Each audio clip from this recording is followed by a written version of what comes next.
welcome to Tell Me Your Story, New Paradigms for a New World. I'm Richard Dugan, your host. Thanks for staying with us here on the program as we come your way Sundays at 7 a.m. and 7 p.m., Monday mornings at 1 a.m. We are streaming live at those times at richarddugan.com.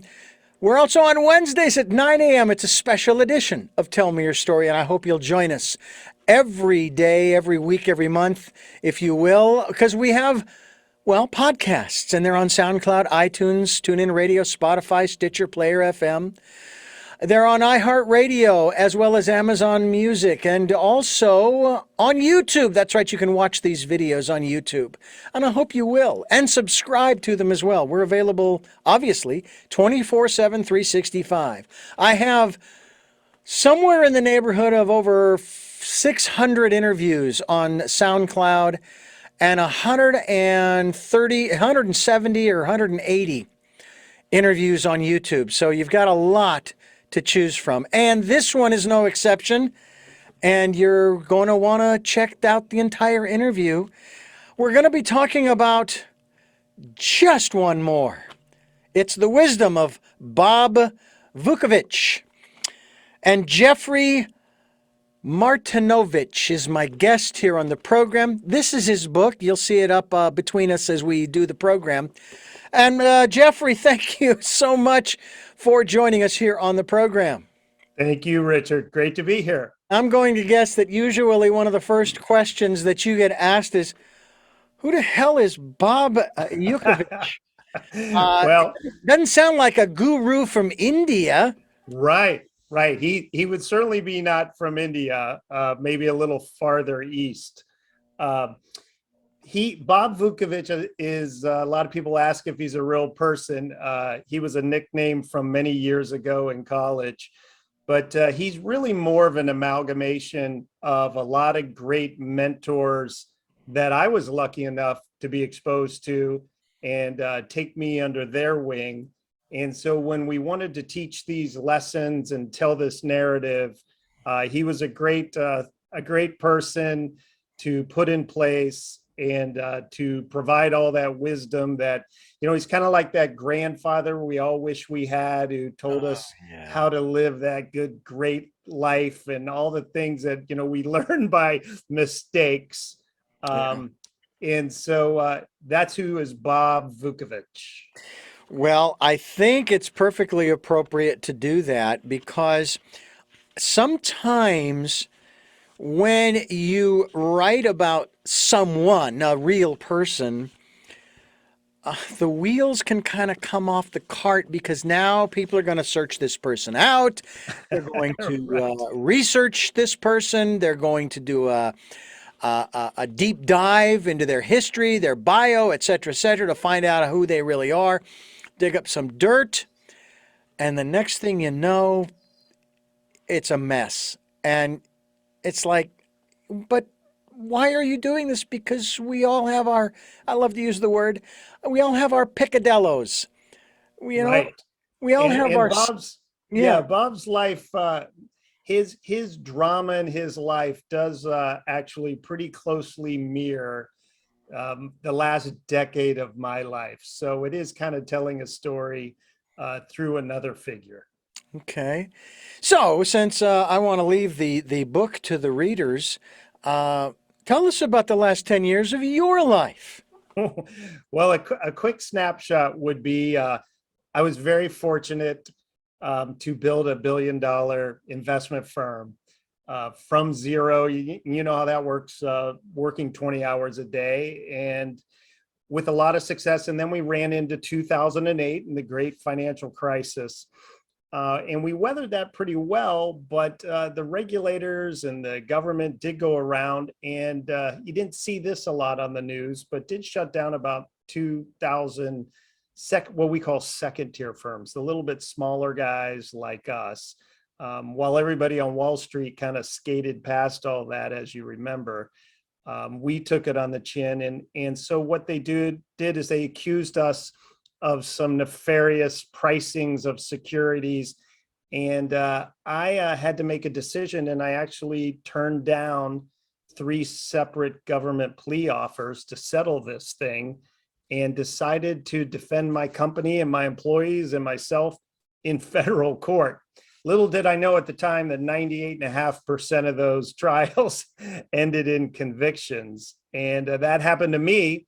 And so I went from running this billion-dollar company to being sentenced to 14 years in prison. And I went away and I went to a higher security, violent prison, not the kind you see on TV for guys like me, and had to teach myself federal criminal law. Was actually very fortunate to overturn the sentence twice, and 2 federal judges were removed from the case. It's this very bizarre narrative over and over and over. But after about 7 years, and with COVID and everything, I was finally able to make it home about halfway through there. And through that process, I had written this book, Just One More. Just one more. Sometimes people might even ask the question, just one more what? Right. It used to be, the story is told at the happy hours of a bistro in downtown Norfolk, Virginia. And we used to own a bistro down there, and it started out as a joke where of course, we would say, well, let's have just one more, but then we've got to go. But it really turned into a metaphor through this wild story over the last decade of just one more challenge, just one more time to get off the canvas, just one more time to lose everything. And do you have the guts to get back up? So through the story, we try to provide about 15 life lessons from the wisdom of these mentors, but also there's a narrative of Bob's life where he was at the top of the mountain, and then he went down to 0.00. And will he have the ability to get back up and re-enter that competitive game of life?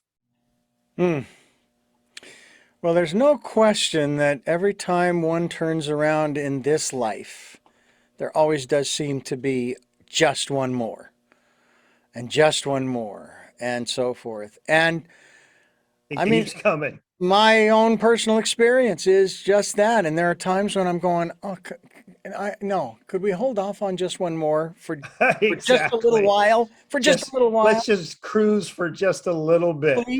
please. Right. Or you hear this too, stop the world. I want to get off, Right. And unfortunately, it just doesn't happen that way. Exactly. And I mean, my own personal life is one of those situations where it's like, oh my God, when is this going to end? Yeah. I mean, and there's a part of me that's going, I wish this would end. I know another thing is going to start, but at least maybe it'll be different than what I'm in right now, and it could be Right. worse. It could be better. It could be worse. You know? Yeah, the way I looked at it is, again, this was a long journey. It was about a 10-year process. Yeah. And, every day, the way I kind of attacked it was I decided, hey, I can be in despair and depression and give up. And as you know, in those situations, many, many people do. But I kind of made a commitment to say, hey, here's what I'm going to do. Every single day, I'm going to get stronger physically, intellectually, and emotionally, spiritually. And if I can just get this much stronger, I know tomorrow's going to be a little bit better. And so I just kind of kept going day after day. I tried to fight this with over 500 motions and actions, and 99% of those were all denied. And so you take a big blow and then get up tomorrow and try it again. But I think all that's connected. And if we can just keep getting out of bed and keep giving it all we have and fall exhausted at the end of the day, the odds are tomorrow is going to be a little bit better. Yeah. Well, I'll tell you, I just, it's like when stuff keeps happening, there's a part of me that does kind of want to just get off, even though that's not solving the problem. I've been, so to speak, I guess the word is I've been the fixer most of my life. Okay. And there's a part of me now at the age of 61 that says, I don't want to be the fixer right now. Maybe later, but I'm Right. exhausted from being the fixer of this Right. situation and that situation and then the other situation. And I'm not sure exactly how to resolve those things. Well, maybe we'll get some answers from Bob Vukovich. I'm Richard Dugan. He is Jeffrey Martinovich, and we are Tell Me Your Story, New Paradigms for a New World. We're bringing you choices and knowledge, the knowledge of those choices to help make your dreams come true here on Tell Me Your Story. And if you'd like to support us in a financial way, we would greatly appreciate that. It would be very helpful to keep things moving forward. And we have a PayPal account for your security as well as ours. And if you would like to do that, when you go to send, you just put my email address in to send it to, and it's richard@richarddugan.com. That's richard@richarddugan.com. We also ask that you participate in the decade of perfect vision, where you spend some time going within. Now, there's where I'd like to check out and go in and not come out for a while. And almost literally to listen to that still small voice, to be in that calm, peaceful, quiet place. Um, and we hope that you'll do that. Jeffrey, when you decided to put this narrative together, I guess we might take a look at what about other books that you have written? What else? Because it seems as though you've got a knack for this in terms of putting together a narrative that's teaching people something without say, exposing a real life person, even though you did say that Bob sort of resembles the last 10 years of your life. What else have you put together? What else have you Well, provided for folks? we actually have two other books in publication. One is a story, my story, kind of from front to finish, and then the second one is a business book titled Icarus, and it's the subtitle is From Zero to a Billion to Zero, and the it's about 40 chapters, but 25 of the chapters are on the way up to get $1 billion. And then 15 of the chapters are don't make all the crazy mistakes that I've made. And so my goal through these books is to try to teach as many things as I've learned and have been taught to me, and to not make the mistakes that I've made, to hopefully take the good, not the bad. But we've also always learned that we as humans learn best by storytelling. And so people have said about Just One More, hey, I love the book and I love the story, and then by the time I got to the end, I realized I'd learned all these things I didn't even really realize. So if you're not careful, you just might learn something. So that's been the goal. And I have a great time speaking and consulting and helping other business leaders and other people who need to get off the canvas, by hopefully learning from the trials that we've been through, but also, still having the good attitude and the strong courage to keep getting up and try it again. Oh, I know that there are a lot of companies, a lot of businesses, as well as individuals who are trying to, and I use the word advisedly, succeed, because everybody has a different definition of that word. I kind of like the story that I heard about a couple of guys. They would go out for breakfast, lunch, and dinner over the course of a few weeks, and one of the guy, whose name we'll just say is Bob, he would always have exactly the amount in his pocket to pay the bill each time. And finally, one evening, Greg says, first of all, as I've always said at the end of every meal, thank you so much for picking up the tab. You always want to. But how is it that you always have exactly the right amount? I don't understand that. So Bob says, well, the story is that I found this lamp, and I rubbed the lamp, and this genie came out and says, you may have one wish. Oh, okay. And you cannot wish for more wishes. It's a Russian genie, okay? And Right. keeping it with the motif for today's program. Sure, sure. And And he said, "Can I get back to you on the wish?" He said, "Sure." So he goes off and he thinks. I went off and I thought about it, and goes. I go back to the genie. I thought of my wish. He says, "I would like to have exactly what I need when I need it throughout my day to be able to buy the things that I need." And says, "Your wish is my command." And that's how I have exactly what I need every day throughout my life. And in a matter of speaking, he's got a bank account that is bottomless, but Exactly. he doesn't have a bank account that shows it. It's not full to the brim kind of thing. It's not millions and billions and trillions. Right. And I've thought, boy, that would really be nice not to have to worry about, oh, I don't know, maybe making the truck payment or putting gas in the truck or taking the wife out for dinner or buying some new jeans or shoes or whatever it happens to be that I want to get without going nuts. There's an Old Testament law.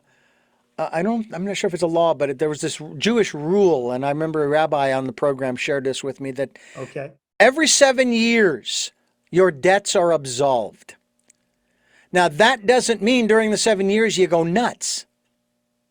So that's the same situation with this wish. Yes. Remember, he used the word needs, not wants. Right. Right. So it's like if only we could all have that perspective, and yet we get caught up in the programming of our minds to think that we need to have hundreds and thousands and millions of dollars. Right. How do we, what is your perspective and approach to success, prosperity, abundance? Not necessarily wealth, although if you Right. want to put that in there, that's certainly all right. Sure.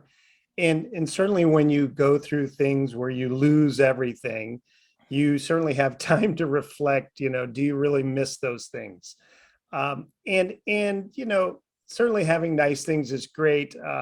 What has happened for me by coming back, so many of my friends supported me through this whole thing and have given me a lot of great opportunities once I got back.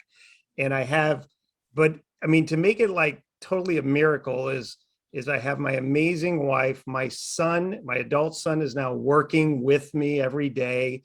And at my advanced age, even by a miracle, we have just had a new little baby girl, Carly. And so many incredible things have happened that, just like you say, what I'm trying to focus on is getting out of bed early every day, giving it a great effort, being content and sat, but not yet satisfied, and just trying to rebuild the world. And I'm a huge believer of God helps those who help themselves. And that's how I feel I got out of prison. That's how I feel that we eventually reversed it, because it never happens in the ways you think it's going to happen.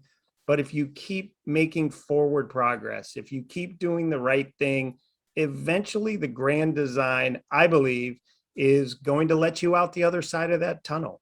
And so now it is a time to still work hard, still try to do great things, just every day keep trying to lead a better and better life. Yeah, I've even heard the phrase, well, if you just do what you love, the money will come. That's right. You'll never work a day in your life. Yeah. I mean, my father, he told me very early on, he says, find a job you love doing because you're going to be doing it for a long time. Don't get stuck like me. I Now, think bear in that's mind, exactly. he didn't stay stuck long. He went back to junior college, got his computer programming degree, and went on from there. Oh, that's great. Yeah. So, and now he's 90 now, living with my mother Wow. in Phoenix. She's 87, married 65 years. Wow. Doing great. They're doing okay going through this whole COVID era, if you will. Oh, That's what I call it, yes. the Yeah, COVID era. certainly. And I'm 61, and I mean more times than not, I break even. You know what? I came into this world with nothing. I'm gonna leave with nothing. I know. In spite of what It's Steve not a Martin, bad deal. yeah, it's in spite of what Steve Martin said back in the '70s on one of his record albums, which I still have, by the way. You know, they say you can't take it with you. Well, I'm taking it with me. No, you're not. We're talking with Jeffrey Martinovich, and we're talking about his book, Just One More. It's The Wisdom of Bob Volkovich, and you're listening to Tell Me Your Story. I'm Richard Dugan, your host, and I thank you for staying with us here on the program as we continue to talk about wisdom. You know, I refer, Jeffrey, many, many times to a lot of the sacred texts that we all know, and some of us know and love. I refer to them as the ancient wisdom teachings. Where did you gather the wisdom for Bob? What were some of the sources? I have lived an amazing life where so many people have been generous with their time.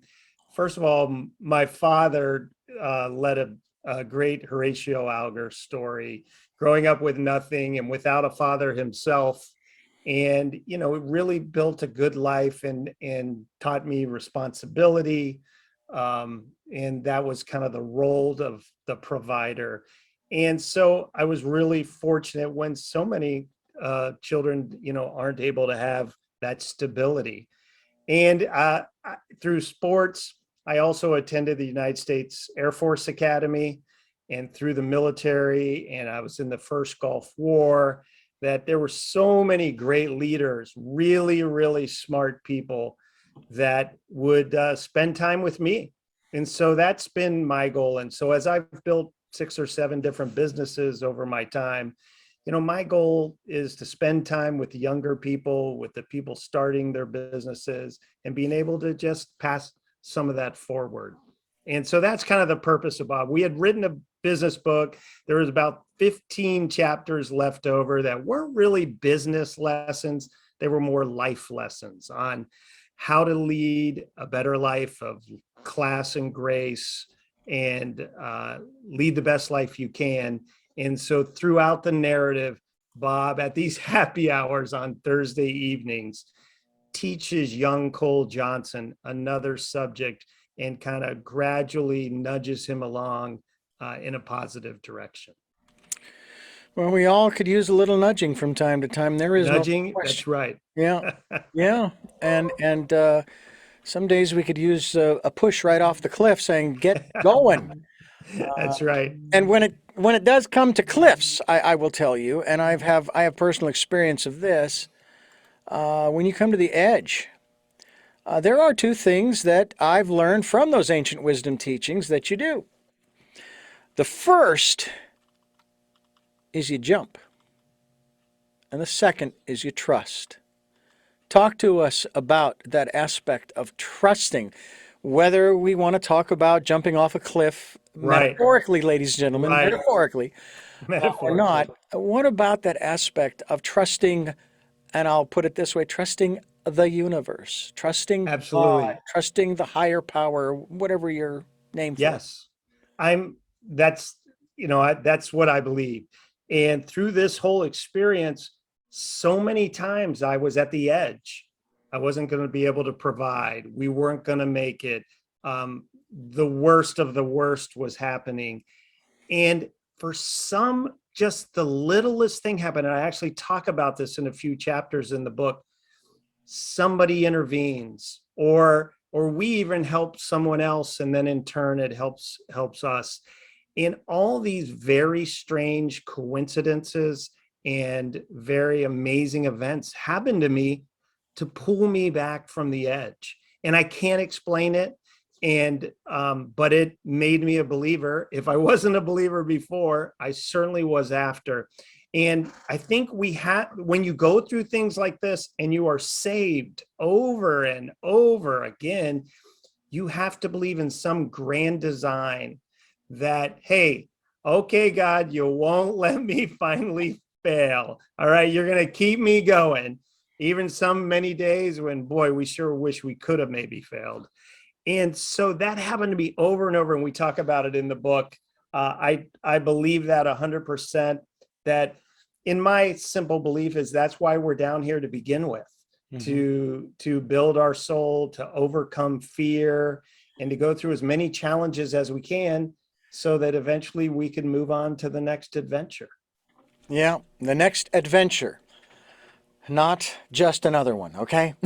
Right, right. Now, I got one for you here. Okay. I was challenged not long ago. Someone was saying to me, well, yeah, what about your mistakes? I don't know exactly, well, I kind of know where it came from. Came from my inner voice, my still small voice, that in my entire life, I have never made a mistake. I have had learning experiences. Right, Now, right. I've prefaced all of this when I say this, because I've said this several times on the program recently. I know that's going to upset a lot of people because they're going to say, oh, really? You mean you have never sinned? Says, well, according to the Old Testament, it says that the sins of the father are passed on to the sins of the son to 7 generations. I put original sin in the same category, okay? So whoever Adam's sons were, I know there was Cain and Abel. That's 2. I don't know where the other 3 or 4 or 5 came from, but the reality is that I'm responsible for my life. What about the philosophical change, shift, diversion from making mistakes to having, because this is kind of what you were just talking about, having learning experiences to Right. where, it talks about how you're supposed to forgive 7 times 70. Okay. And that's great. If you can remember to do that for yourself as well as for the other person you're forgiving. But what if they were learning experiences? Guess what? There's no forgiveness needed. You're in the process. Isn't that what we go to Right, school for, to learn? And they right. say that Earth is a schoolhouse. Yep, Talk to us sure. about this.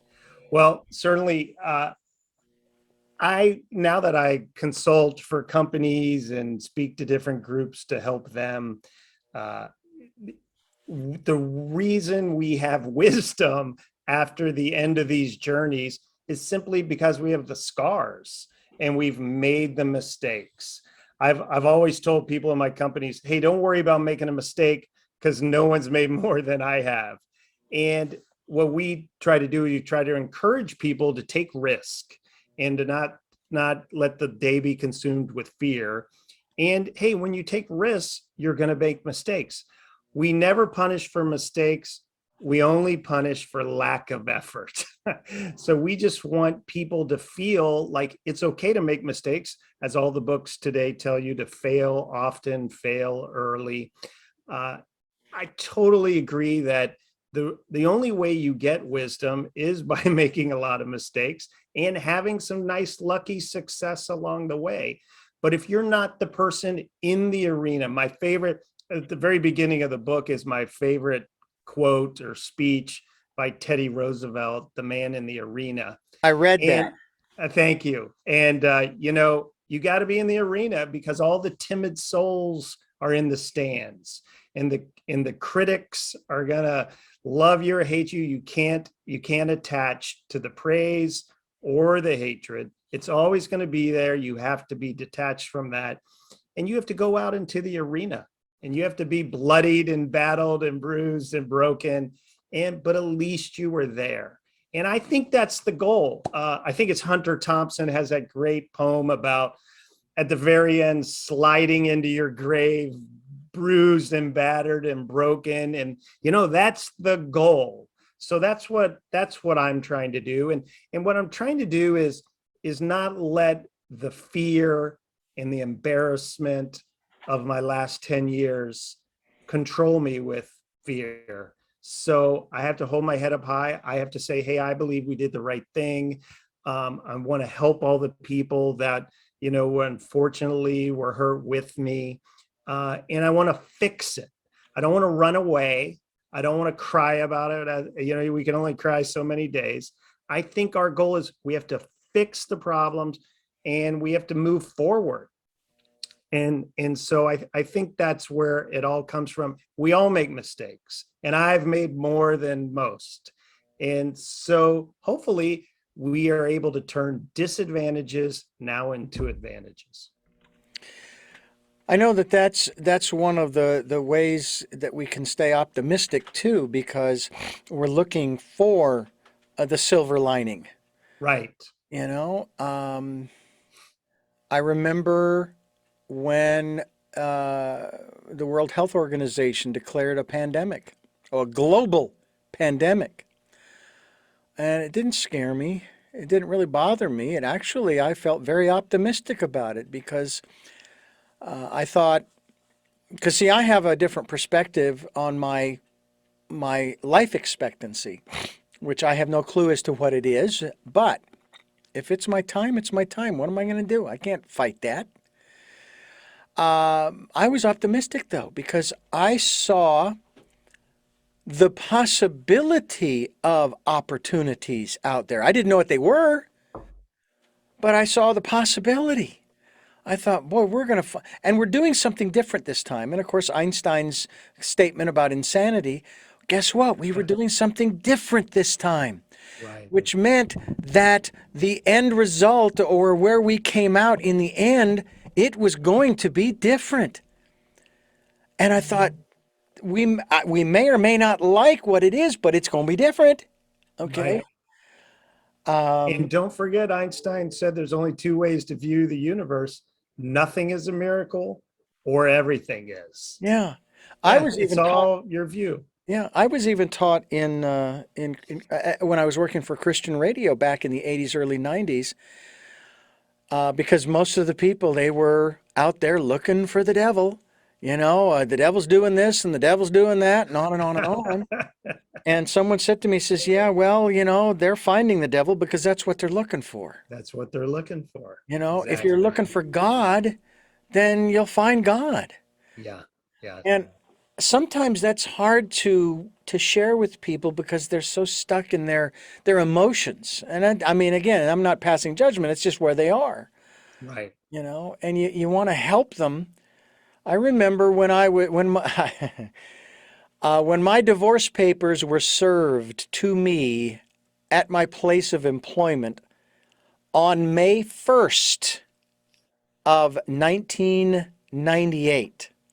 Not that we remember the date. Oh, no, no, no, no, no. I couldn't never remember that. I remember one of the statements that I made was, well, this gives a whole new meaning to the phrase Mayday. So at least I was able to sort of make a joke. But Right. the point I was getting to was I was in my emotions for the entire month of May. When I hit June, it was like a light bulb went on in my brain going, hold on a second, it's time for the intellect. Guess what? This was a 50-50 proposition. You are not the only one who is responsible. So is she. It took the two of you to get here, okay? Right. And you want to Right. get to the other side, it's going to take the two of you. And in my case, it took me an additional $3,600, but that's a whole other story for another time. But I was stuck in my emotions for a month. It was a Mhm. basket case. Yeah. And I finally made the shift, and I started becoming, as it were, the fixer. And that was a very strange time. And I find myself nowadays, with the challenges that I'm facing, really having to push myself out of my emotions, at least for the time being, to try to process and figure out, okay, what do I need to do next? Right. And what do I want to do next? We have a chapter in the book on brain compartmentalization. Hmm. And you're right. When you're going through these traumatic times, they're crippling and they're paralyzing. And so there's this rare amount of people who can shift all that to one side of the brain and still function. And you also know other people who, they have one problem going on, and oh my God, it's all consuming to not only them, but everyone around them, and the drama queens. So one of the key, and the good part is, brain compartmentalization is a learned behavior. And Hmm. so you get better and better at it to keep being positive and keep functioning. And then, when the time is right, to address all those dramatic issues. And when you think about it, I love what my very first, I will say my very first radio boss taught me. I was sort of panicking a little bit about what I was doing because I was still learning. I was very early in my career. She says, here's the deal I'll make with you. You solve this problem, this situation, this condition, whatever it is that's in front of you, okay? And you know how to do it, okay? And when you're done, you can go over in the corner and you can have your little pity party, and it's okay. I'm giving you permission to do that. And so I solved the problem, and then I realized I didn't need the pity party. Right, So right. that was, I A think, good lesson. early beginnings of that training of the compartmentalizing of the brain, Hmm. saying, okay, this is what I need to do, and I can collapse in a puddle over there later, Right. or I can spend some time crying and grieving later. But Yeah. right now, I need to do this and this and this and this. Right. And yeah, it's a very interesting world that we live in, and fortunately, we live in it together. Yes, we do, between Bob and Jeffrey and myself. And this is Tell Me Your Story, New Paradigms for a New World. I'm Richard Dugan. He is Jeffrey Martinovich, and we are talking about Just One More, the wisdom of Bob Volkovich. And it's a book. It's available at your website. What is your website? How can people find out more about you and the work that you're doing? There's a whole bunch of different websites, but the easiest way is www.jeffmartinovich.com, and Jeff, everything kind of funnels from there. all right, jeffmartinovich.com. We will be linked to Thank you. that website so that Thank people can you. find out more about you. We do that with all of our guests so that I appreciate while that. people are listening to or even watching the interviews, they can actually do a little research in that regard, Great. as far as finding out more about you. Do you offer opportunities for people to sort of consult with you, work with you, glean from you in one-on-one? Obviously, Zoom is the big preferred way, Right. but It's virtual. amazing. Yes, yes, we do. We actually have a coaching practice, which is under an arm we call Ashbiz Advisory. And we have a consulting practice called Jam Accelerator. And then we also have the speaking and the writing and the benefits side. And so through those three entities, what I love to do is I love to help business owners get over all these challenges and not make the mistakes that I've made. And then I also love to help people, who, these kind of things either have happened to them or might happen to them tomorrow. So I love to tell my story. I love to help inspire others, give them hope when they've gone through certain things like this. So we do a coaching model and a consulting model, and just really enjoy, helping business leaders or helping community leaders spread more inspiration. Hmm. I have to tell you that, let me rephrase that because I don't have to tell you. But I'd like for you to. But that's, it's fascinating the phrases that we come up with, that we put out there before before we maybe speak our truth, Right. this kind of thing. I know there's one phrase that a lot of people, no, I don't know. Why don't you tell me? That's Right good. there, and things of that nature. Or I want to talk to you, and the reason I bring those up is because I want to talk Okay. to you and ask you about your observations, your perspective on the concept that I have talked about and asked my guests about many times, and that is how words have power. Yes. And I know that there's a lot talked about, especially these days, about intent. Right. And I'll give you one quick example, politically speaking, but not specific example. You've got a candidate running for an office, doesn't matter what the office is, dog catcher for all I care. Right. They start to say things about the other candidate or candidates, and they start putting them down and knocking them down verbally and just demeaning and even maybe I don't know if the right word is libelous or slanderous. I can never Hmm. get those two. Always confuse those two. Uh, I thought, okay, a libel, a language, speaking, but as slander, speaking, I don't know. Anyway, That's right. and someone would say, "Oh, come on, Richard, stop being so naive. It's just politics." And I'd say, "No, it's Right. not. They are trying to get into a position of power and control to carry out their or their group's agenda, whatever it is. Doesn't matter which side of the aisle they're on or outside the aisles. That's what they're trying to do, which means that their intent has to be considered in what they're saying. Correct. So their words do have meaning. They have power. These words they've chosen for a reason. Right. And I we think do. that Go ahead. Go ahead. I think one of the big things that we teach to our organizations is self-interest. And I think that's really, aligns exactly with what you're saying. Adam Smith wrote hundreds of years ago, The Wealth of Nations. And the concept is that people work in their own self-interest, whether that's even for charitable or philanthropic or capitalistic, whatever it would be. And so at the end of the day, that's why communism doesn't work, because it's maybe a great idea at the beginning, and then it only works in a world of Irish setters. Maybe everybody gets along. uh, Maybe more like golden retrievers. They're even nicer. Ah, But what happens is, if you want to have a uber successful organization, you have to allow people to work in their own self-interest.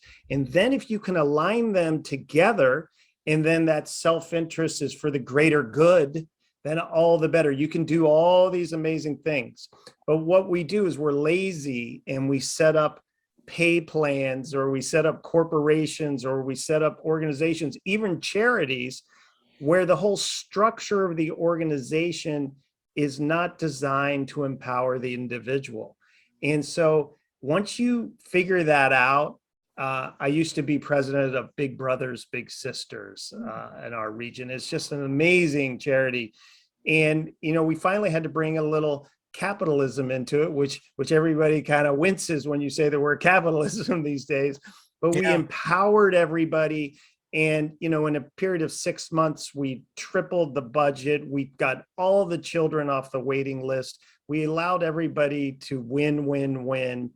And so I think when you talk about the intent of words and the self-interest of people, that's just human nature. So the key for us as leaders is to set up an organization, set up teams where everybody can work in their own self-interest, but it all gets to the greater good, the goal that we're trying to achieve.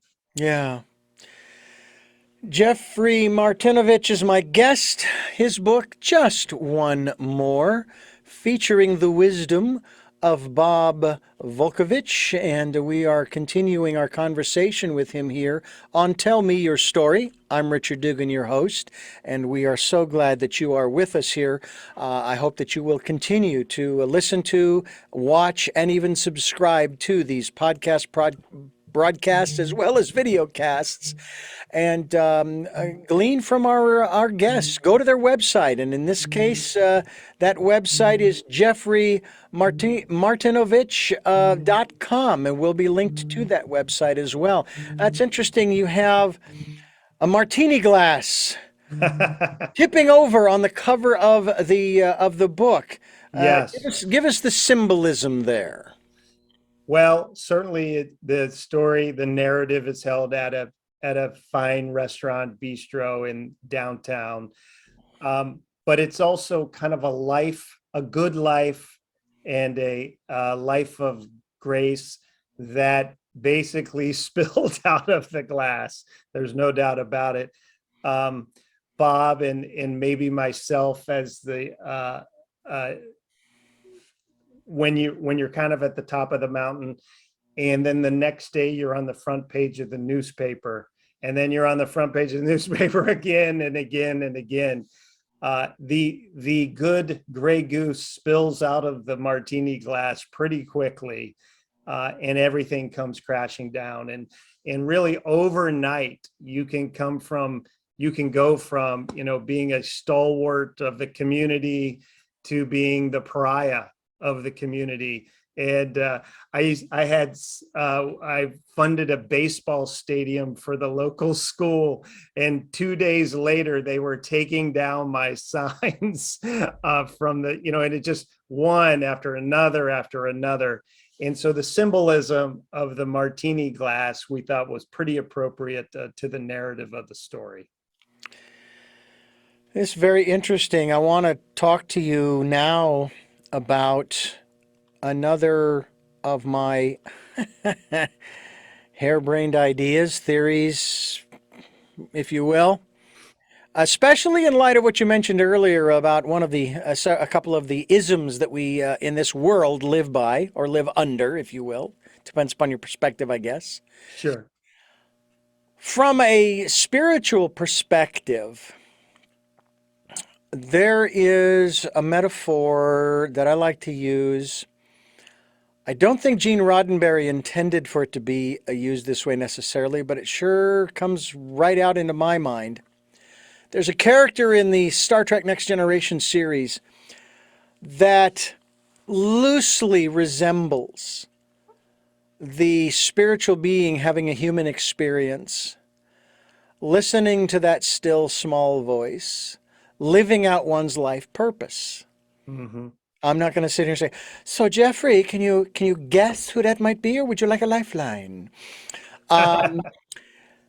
It's the Borg. Okay. Now, think about it. Each one of them is carrying out a different task, but they're getting their information from, shall we say, a centralized location.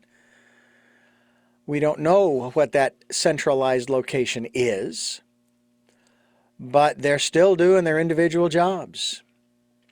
And when one of them breaks down, of course, they can be repaired, but they can also be replaced, and someone else will come in and carry that particular function out. Right. And that is, in a manner of speaking, how we are. And if you think about, and then I'm going to throw this little twist in there. My rudimentary understandings of the Christian faith, or just of doing God's will. Okay, now from my reading of the New Testament, let alone the Old Testament, it's God's way or the highway, and it still starts with an H. Yeah, hell, sure, fine, but it's either or. All right, you're not really given a choice, in spite of the fact that people say, "Oh, yes, you are. You're given the opportunity to be with the Father." And all you have to do, oh, you mean there's something I have to do? Wait a minute. That sounds to me. You talked about capitalism and people cringing. What do you think about the word extortion? I mean, and forgive me, I don't mean to be disrespectful of your faith or anyone else's. But that's the observation of a lot of people. They're saying, well, wait a minute, I shouldn't have to do anything. I thought it was a free gift. Oh, but you have to receive it. Well, that's true with any gift. But all I have to do is receive it. Okay? That's not a condition of existence in the hereafter. So anyway, but it's an interesting dichotomy if it's God's way or the highway. And I want to do God's will. And now I'm listening to that still small voice. I have basically said, I willingly give up my free will for God's. Right? So now it's no longer my will. I am submitting, if you will, surrendering, which we hear that all the time, especially like in AA. It seems almost contradictory, but I know that it's not. I know it's not. Talk to us about that in the context of what we're talking about here on this program.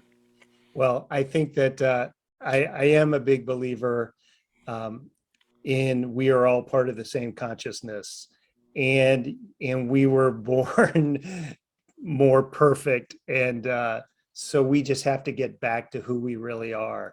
And I've never professed to understand what's going on in this crazy universe, and we even talk about it in the book that I believe the smartest people I know are the people that lots of times say I don't know, because those people understand that we understand very little of what's going on, and so we just have to like find our own true north, find what we believe is right, not try to impose that on other people, I believe, and then do the best we can, live the best life that I think we can. Yeah.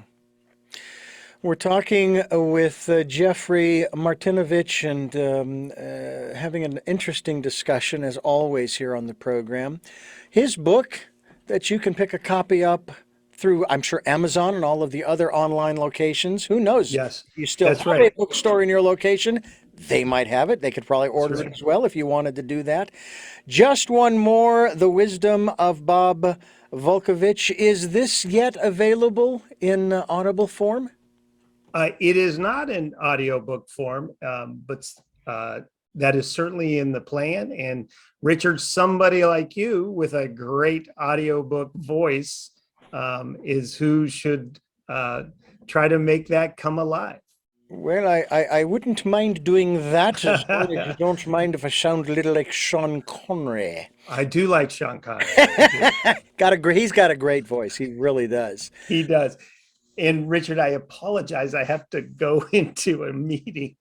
Well, When I'll tell you what. Here's what we'll do very quickly, if Okay. I may ask you three very quick questions as we Oh, wrap that'd be up this great. program. Yeah, And thank you so again, I much. thank you so much for joining us. This has been great. I really appreciate it. All right. And the first, and you keep your answers as brief as you'd like. The first of those three Okay. questions is, who is Jeffrey Martinovich? Uh, Boy, who is Jeffrey Martinovich? He's a middle class guy that made good and was very fortunate, and took a big fall and is on his way back, but has been really blessed all along the way with incredible family and friends and a lot of great fortune. So he's excited about the rest of the ride. What is it that you hope to or want to achieve through the work that you're doing now? Well, I really want to help other people achieve what they want to achieve through business, through growth, and that's what kind of gets me fired up and out of bed every day. So I like through the coaching and the consulting, and I really love dealing with small business owners because boy, they are in the battlefield every day out there trying to employ people, trying to do the right thing for our communities, and that's actually where I have the most fun. And finally, what is your life's purpose? Boy, Viktor Frankl said his life's purpose was to help other people try to find out their life's purpose. Um, I think I've been really blessed to be given a nice station in life, Mm. and be given nice characteristic skills that I think God doesn't want me to waste those. And so what I think, I need to do is to be the greatest person I can be, to not live in fear and not live small, as the great poem says, shine my light so it gives permission for other people to shine theirs. And I have found, especially through my prison experience, where I helped about 300 people with their cases, and we made a little bit of success. But by helping them is how I learned the law and was able to reverse my case. And if I wouldn't have done that, it never would have happened for me. So I got to keep that mentality, and it comes back to us 10 times over. Well, Jeffrey, I want to thank you again for joining us here on the program. And I want to thank you for listening to and watching Tell Me Your Story, New Paradigms for a New World. We're giving you choices and knowledge of those choices to help make your dreams come true. Until our next broadcast, podcast, videocast, love to law.